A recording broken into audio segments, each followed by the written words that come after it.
Hello everyone, welcome back to my channel Udaya Telugu vlogs. ఇక్కడ నేను చపాతీస్ చేస్తున్నా. సో నేను ఎప్పుడు చపాతీ చేసినా మా బాబుకు కొంచెం పిండి ఇస్తాను ఆడుకోవడానికి.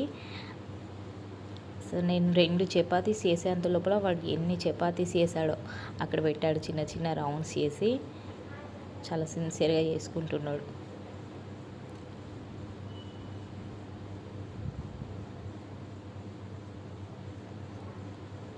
సో ఛానల్ కొత్తగా చూసే వాళ్ళు ఎవరైనా ఉంటే సబ్స్క్రైబ్ చేసుకోండి.